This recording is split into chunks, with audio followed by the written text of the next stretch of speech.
Good morning students. आज हम आपकी जो बुक है स्टैटिस्टिकल इकोनॉमिक्स अर्थशास्त्र में सांख्यिकी जिसका चैप्टर 5 हम कर रहे हैं, जिसमें अभी तक हमने मीन एंड मीडियन के बारे में स्टडी कर लिया है कि मीन को क्या होते हैं, कैसे कैलकुलेट करते हैं, मीडियन क्या होते हैं, उसको कैसे कैलकुलेट करते हैं। अब हम आपके सिलेबस में देखते हैं क्वार्टाइल चतुर्थांश। तो ये क्वार्टाइल को कैसे कैलकुलेट करते हैं। अब सबसे पहले हम समझ लेते हैं क्वार्टाइल या चतुर्थांश होता क्या है। क्वार्टाइल वो होता है एक संपूर्ण रेंज को, सपोज ये हमारी रेंज है, ये हमारे समझी या जो भी है रेंज है, ये पूरी रेंज है। इस रेंज को 4 इक्वल पार्ट्स में डिवाइड करता है, 1 2 3, ये 4 इक्वल पार्ट्स में डिवाइड करता है। तो ये पूरे जो रेंज को 4 इक्वल पार्ट्स में डिवाइड करता है, ये क्वार्टाइल कहलाता है, चतुर्थांश कहलाता है। सभी जो आइटम्स है उनकी जो वैल्यू है, उनकी जो संख्या है वो बराबर होगी। मीन्स 25%, अगर हम पूरी रेंज को 100% माने तो ये होगी, हर रेंज जो होगी वो 25% और 25% को शो करता है। लेकिन जो क्वार्टाइल होता है वो 3 होते हैं, जिसको 3 सेक्शंस हमने कितने किए, सेक्शंस तो हमने 3 किए, पार्ट इसके 4 हो गए, भाग 4 हो जाते हैं, 4 इक्वल भागों में डिवाइड करता है। लेकिन जो पार्ट है वो क्या हो गए, वो 3 होते हैं। तो इसके जो क्वार्टाइल होते हैं वो 3 होते हैं, 3 होते हैं। तो वो कैसे होते हैं वो हम देख लेते हैं। सबसे पहले जैसे ये Q1 क्वार्टाइल को हम Q से डिनोट करते हैं, Q1 कैपिटल Q से, ये Q2 एंड ये Q3, 3 पार्ट्स हो गए इसके। अब ये 3 पार्ट्स में डिवाइड करता है। लेकिन जो हमारा Q2 होता है वो मीडियन होता है, क्योंकि मीडियन हमने पढ़ा है कि मीडियन मिड वैल्यू को, बीच के मान को दिखाता है। तो ये मीडियन क्या है, बीच के मान को दिखाता है, 50% को शो कर रहा है, तो ये मीडियन होता है। तो इसलिए इसको Q2 को कभी कैलकुलेट नहीं किया जाता है, क्योंकि ये मीडियन ही होता है और मीडियन हम कैलकुलेट करते ही हैं। तो जो क्वार्टाइल होता है उसमें हम बेसिकली Q1 एंड Q3 को कैलकुलेट करते हैं।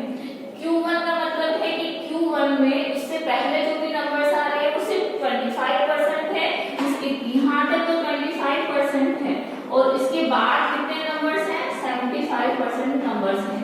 और जब हम Q3 की बात करते हैं तो यहाँ पे तो है 25, मींस Q2 के ऊपर तो 25% मार्क्स हैं या 5% वैल्यूज हैं, और Q3 के इस साइड नीचे की तरफ 75% वैल्यूज हैं। तो ये होता है क्वार्टाइल का मीनिंग या चतुर्थांश का अर्थ। अब हम इससे रिलेटेड सम्स देख लेते हैं। तो इसे भी क्वार्टाइल को भी 3 सीरीज में डिवाइड किया गया है कैलकुलेट करने के लिए। वही सीरीज है individual series, discrete series, continuous series. इन तीनों सीरीज के जो फॉर्मूलाज हैं उसके अकॉर्डिंग हम उसको सॉल्व करते हैं। तो यहाँ पे सबसे पहले हम इंडिविजुअल सीरीज को सॉल्व करते हैं, और कोई भी सम आता है तो उसमें जनरली Q1 एंड Q3 दोनों ही कैलकुलेट करने के लिए आता है। तो हम सबसे जो सम आएगा उसमें आपको एक ही सम से Q1 एंड Q3 कैलकुलेट करना है। तो इसके लिए जो फॉर्मूला होता है वो अभी मैं आपको बताऊंगी, लेकिन इसके सबसे पहले हम एक सम लिख देते हैं। हमारे पास है मार्क्स है दे रखे हैं, और ये भी ऑर्डर में अरेंज होता है। 37, 39, 41, 43, 45, 47, 49, 51, 53, 55 एंड 57। ये हमारा सम है। अब Q1 एंड Q3 का जो फॉर्मूला है लगभग सिमिलर है, बट माइनर सा चेंज है वो हम देखते हैं। Q1 के लिए हम फॉर्मूला यूज करते हैं वो है Q1 इक्वल्स टू, मीडियन जैसा ही है लगभग, Q1 equals to size of n+1/4। हम मीडियन में 2 से डिवाइड कर देते क्योंकि ये 2 इक्वल पार्ट्स में डिवाइड करता था, लेकिन क्वार्टाइल जो 4 इक्वल पार्ट्स में डिवाइड करता है, इसमें हम इसको 4 से डिवाइड करते हैं। जैसा कि वीडियो में मैंने आपको बताया था,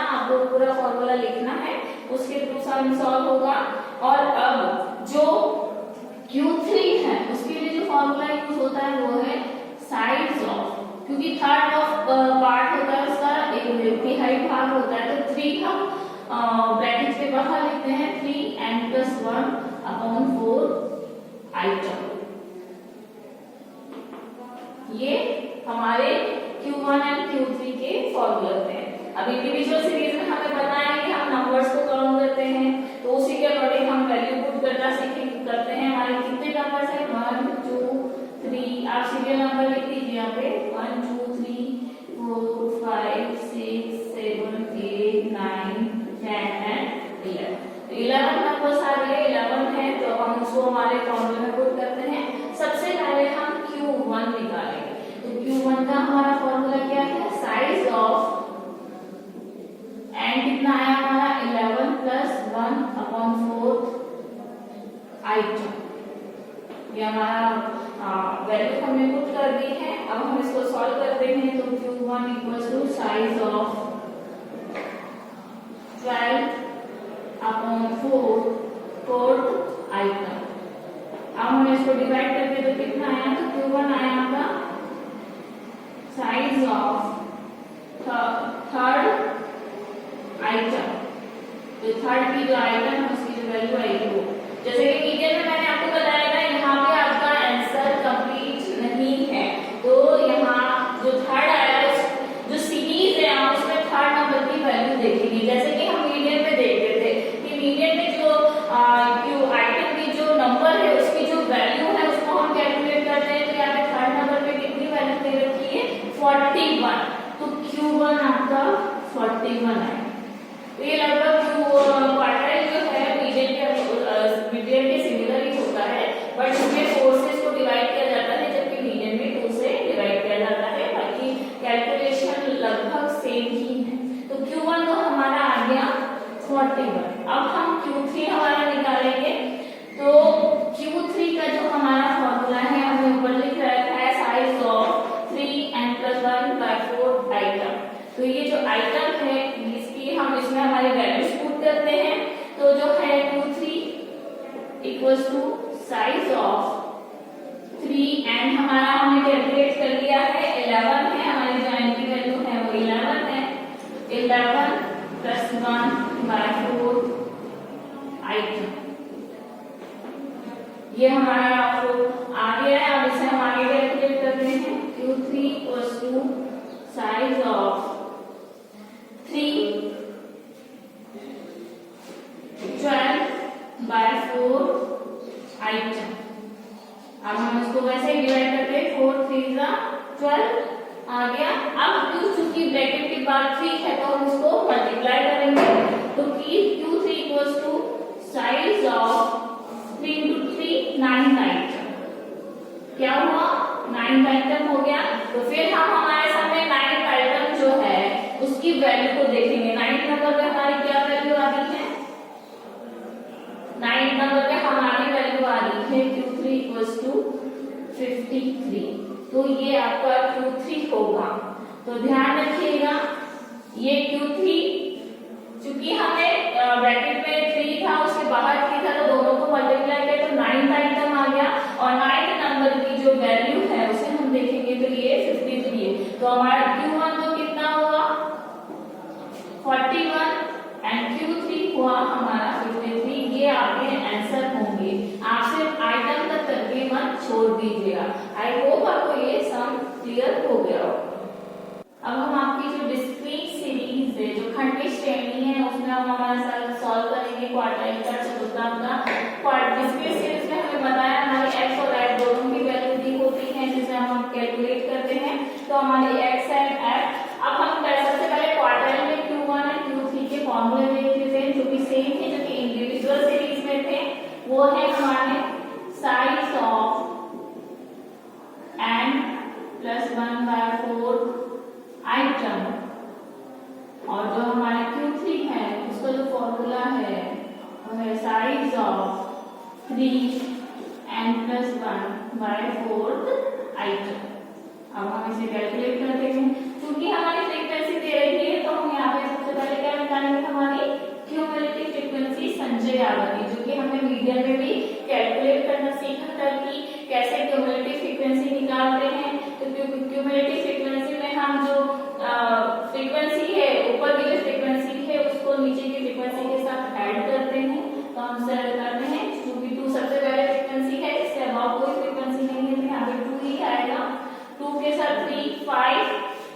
2 के साथ 3 को ऐड किया 5, 5 के साथ 5 को ऐड किया 10, 10 के साथ 10 को ऐड किया 20, 20 के साथ 5 को ऐड किया 25, 25 के साथ 3 को ऐड किया 28, 28 के साथ 2 को ऐड किया तो 30।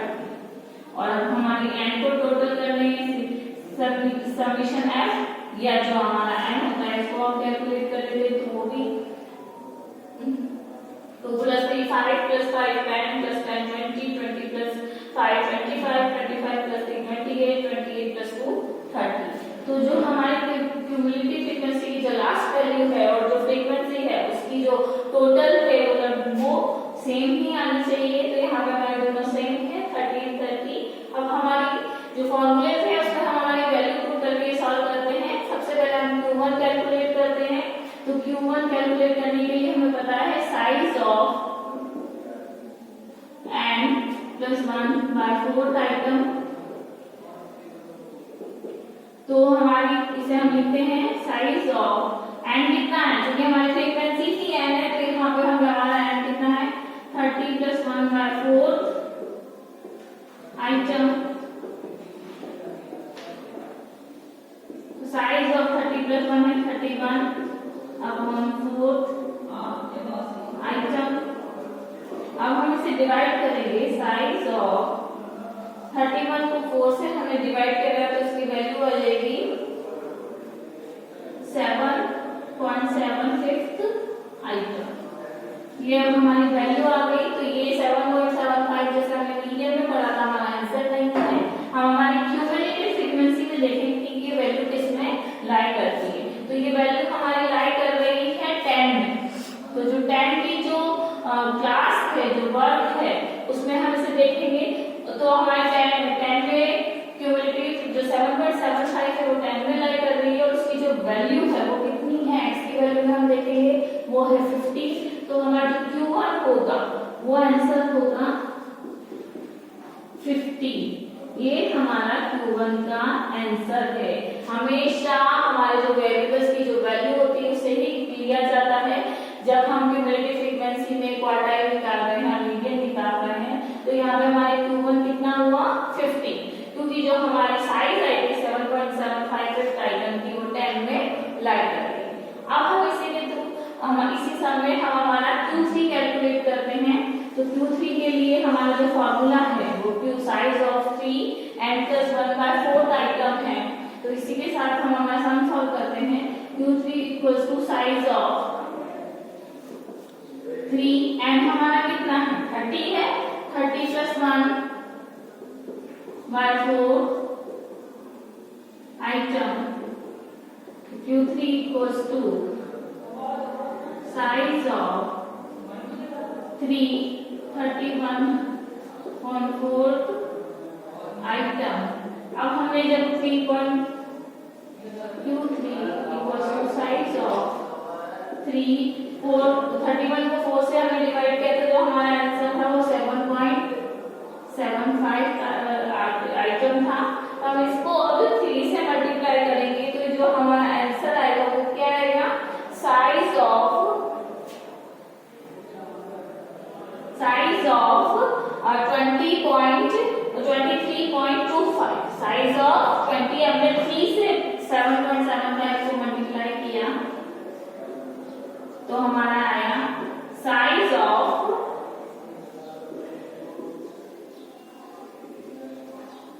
23.25 आइटम हमारा आंसर आया।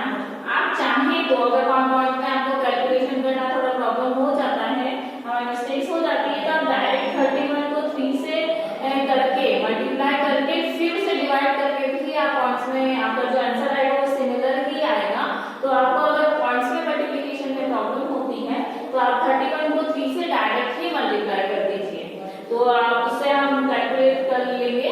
अब जो हमारा 23.25 जो आइटम है उसकी वैल्यू हम देखते हैं जो किसमें लाई कर रही है 25 में, और उसकी जो x की वैल्यू है वो भी 25 है। तो कंफ्यूज मत होइएगा कि हम और ऊपर नीचे की कोई और वैल्यू लिखते हैं क्योंकि दोनों तो सिमिलर आ रही नहीं। जिसमें जो क्यूमुलेटिव फ्रीक्वेंसी आ रही है वो उसकी जो वैल्यू है x की वो ही हम लिखेंगे क्योंकि हमेशा सिमिलर नहीं आती, कई बार अप एंड डाउन भी आती है। तो हम जो हमारे Q3 है उसकी जो वैल्यू आएगी वो हमारी क्या आएगी 23। तो हमारा Q3 का जो आंसर होगा वो होगा 25 इसका हमारा जो है आंसर होगा, क्योंकि Q3 की वैल्यू हमारी कितनी है 25। तो ये हमारा आंसर हो गया। Q1 आया हमारा 51 एंड Q3 आया हमारा 25। अब हमारी कंटिन्यूअस सीरीज है, उसमें जो हम हमारी जो क्वार्टाइल है उसको कैलकुलेट करते हैं। तो कंटिन्यूअस सीरीज में या अखंड श्रृंखला में जो हमारे क्वार्टाइल का जो फॉर्मूला होता है Q1 का होता है L1 plus n/4 minus CF upon F into I, और Q3 का होता है L1 plus 3 n/4 minus CF upon F into I। क्या होती है वो हम देखेंगे तब हम उसको कैलकुलेट करेंगे। तो सबसे पहले हम हमारी जो क्यूमुलेटिव फ्रीक्वेंसी है, संचय आवृत्ति है, वो कैलकुलेट कर लेते हैं। तो क्यूमुलेटिव फ्रीक्वेंसी जो है हमारी उसे हम कैलकुलेट कर लेते हैं। तो 2 + 5 2 के ऊपर तो कुछ भी नहीं है, तो यहाँ पे तो 2 ही रहेगा। अब यहाँ पे हम इसको 2 को 5 से ऐड करेंगे तो 7 को 7 से ऐड करेंगे तो 14 को 10 से 24 + 16 40 ये 40 एंड 40 + 8 40।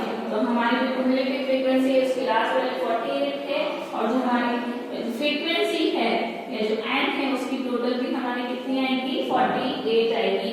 2 + 5 7 7 + 7 14 14 + 10 24 24 + 16 40 40 + 8 48।